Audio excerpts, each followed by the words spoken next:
자, 조현아 전 부사장 이야기를 좀 해보겠습니다. 자, 지금 경찰에서 조사까지 받았고요. 그 다음에 그 과정에서 증거 인멸을 시도한 얘기들이 조직적으로 했다는 부분들이 지금 드러나고 있는 상황입니다. 자, 지금 모든 혐의가 확인이 될 때 최대 7년 6개월형까지 받을 수 있다. 이런 보도까지 나오고 있는데요. 자, 관련 이야기 자세히 한번 알아보겠습니다. 윤정혜 기자. 네.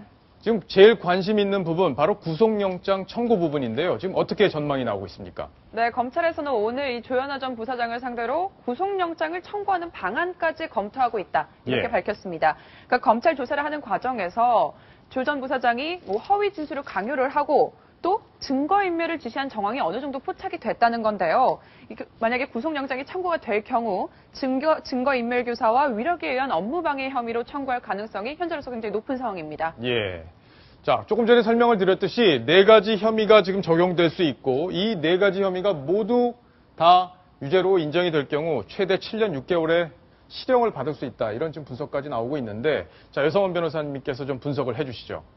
폭언, 고성, 제거는 항공보안법에 따르면은 예. 승객은 비행기 내에서 폭언이나 고성으로 이 안전운행을 방해할 수 없기 때문에 벌금 500만 원. 예. 그건 뭐 확실합니다. 이건 확실한 걸로 봐야 되겠죠. 예, 그렇죠. 지금 상황에서. 뭐 지금 뭐 술이 취해서 그랬다는데 예. 그건 나중에 감경 사유지 범죄가 구성되는 데는 아무런 지장이 없거든요. 예. 요즘엔 술 먹었다고 해도 감경 잘 안 되잖아요.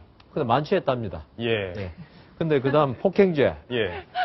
그 매뉴얼 책자로 승무원의 손등을 때렸다는 증언이 있었죠. 폭행죄가 아니고 폭행치상이죠. 치상. 예. 예. 그게 아마 형이 제 생각에는 정확하게 안 찾아봤지만 7년 이하가 아닌가 싶은데 폭행죄는 5년이지만 예. 치상을 났을 때는 좀 더 높거든요. 예. 근데 이제 지금부터가 문제인데요.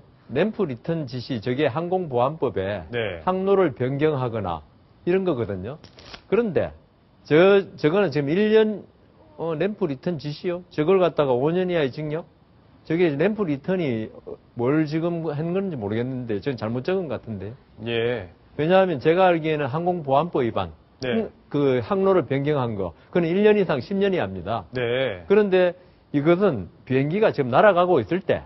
그때 적용되는 예, 거고. 우리 무르만스크 사건 같이 이렇게 위험하지 않습니까? 예. 딴 데로 들어가면은. 그럴 때 하는 거기 때문에 이 지상에서 다만 승무원을 내리기 위해서 비행기를 돌려서 게이트로 간 거, 이걸 과연 그 항공보안법 위반을 볼 수 있을지, 예. 그 부분에 가서 법리 검토가 필요하기 때문에 저 부분은 의문이고요. 네. 그 다음 또 문제되는 게 지금 여론에 의해서 증거인멸 교사, 예. 그러니까 대한항공 승무원이나 직원들을 국토교통부 또는 검찰에 나가서 허위 진술을 하도록 했다는 거. 네. 이건 사실 정확히 말하면 증거인멸이 안 됩니다. 그렇습니까? 예. 예. 왜냐하면 법원의 증인으로 됐을 때는 법원에 나가서 거짓말 하라고 하면 위증교사가 되는데요. 네. 검찰이나 경찰에서는 이 진실을 밝힐 의무가 경찰한테 있는 거지. 이 조사받는 사람이 그럴 의무가 있는 건 아니거든요. 그 위계에 의한 공무집행 방해도 불가능합니까? 안 되죠. 그것도 안 됩니까? 예, 그것도 일반인들은 좀 잘못 알고 계시는데, 예. 그거는 검찰이 수사를 잘못하는 거죠. 쏘아가지고 잘못했다면은. 예. 이 때문에 저거는 범민 은닉은 될 수 있습니다. 범인 은닉. 범인은 이. 조현아 부사장이 분명히 이렇게 했는데, 예. 거짓말 함으로써 조현아 부사장이 처벌 안 받게 된다면 범인 은닉이 되는 거죠. 그런데 지금 이 사건 같은 경우는 지금 조현아 부사장이 했다는 것은 뭐 만천하가 다 알고 있기 때문에 예. 범인 은닉도 어렵다. 그래서 제가 볼 때는 1번, 2번 범죄는 확실하고 3번은 검토해야 되고 4번은 아니다. 예. 예. 자, 그러면 최대 7년 6개월이라고 하긴 하지만 실제로는 그 정도 형이 나오기는 제 좀 어렵다. 생각에는 뭐 그 징역 한 8월이나 6월에 집행유예 1년 정도 나오지 않을까요? 예. 자, 그 정도 나올 걸로 예상이 된다. 이렇게 지금 진단을 해주셨는데, 자, 윤정혜 기자가 그 조직적으로 대한항공이 이번 사실을 은폐하기 위해서 네. 이거를 조작하려고 한 내용 압축해서 좀 정리를 해주시죠. 네, 이거 정리를 하면서요, 저희가 증거인멸 시나리오라고 이름을 좀 붙여봤습니다. 감독이 조현아 전 부사장이고 예. 남은 임원진들이 그 일을 했는데요. 우선은요, 램프 리턴을 지시한 사실을 보고한 그 이메일을요, 전부 삭제하도록 했습니다. 예. 상무가 지시를 했다고 합니다. 그러니까 램프 리턴을 했다는 사실 자체를 이제 은폐하려고 한 거죠. 그리고 1등석 승객에게 전화를 걸었죠. 전화 걸어서 우리가 그 모형 비행기와 달력을 줄 테니까 언론에서 인터뷰가 오거든 사과 잘 받았다고 해달라. 이런 식으로 은폐를 하려고 했고요. 또 박 사무장을 불러서 허위 진술을 또 강요한 측면도 있습니다. 그랬죠. 국토부에 출석하기 전에 미리 불른 다음에 이제 임원이랑 이 진술을 맞추는 그런 작업을 했다고 하거든요. 그러니까 자기네들이 이미 다 정답을 마련을 해놓고 이렇게 대답을 해라라고 지시를 한 겁니다.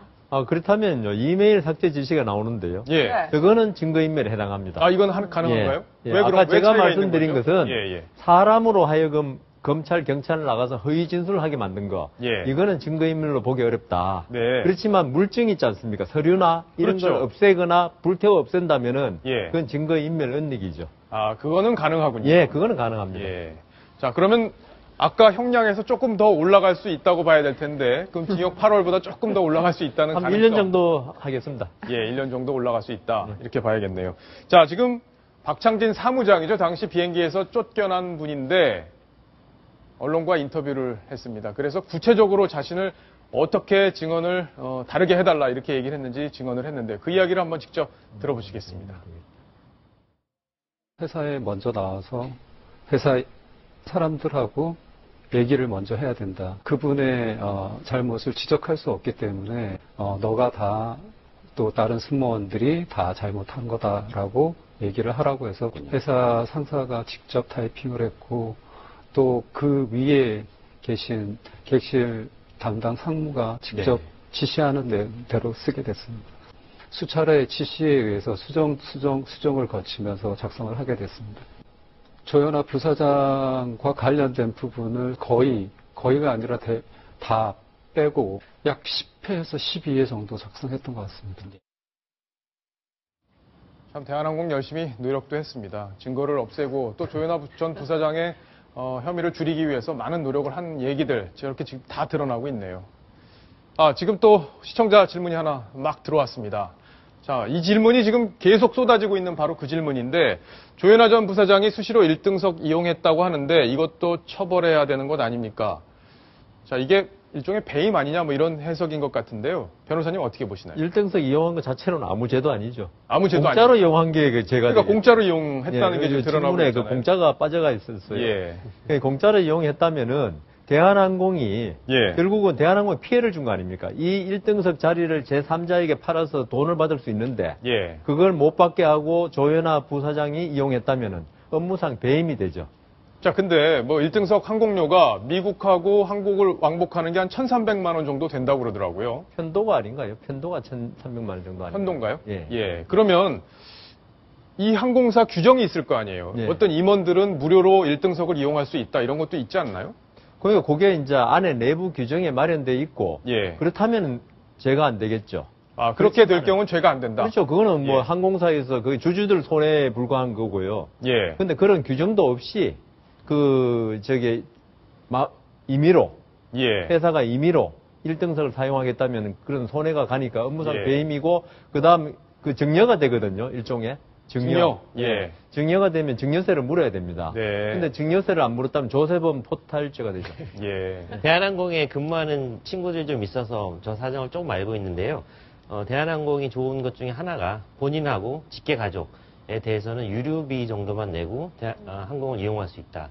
이런 규정이 있어서 대한항공이 최대 라면을 먹으러 일본에 가서 비행기가 싸니까 일본에 가서 잠깐 라면 먹고 돌아왔다 이런 얘기들이 회자될 정도로 대한항공 가족들은 무료로 비행기 예. 이용할 수 있는 그러면 그런 결국에는 특혜가 뭐 그런 규정이 있다면은 결국에는 뭐 죄는 안 될 걸로 근데 그렇게 해석을 해볼 수 있겠네요. 사람미석이 아닐까 싶어요. 네, 그럴 수도 있겠습니다. 예. 네. 자, 윤정희 기자께 마지막으로 좀 질문 드릴게요. 네. 조현아 전 부사장이 사무장에게 사과한 쪽지가 공개가 됐죠. 네. 그 쪽지 내용도 좀 설명해 주시죠.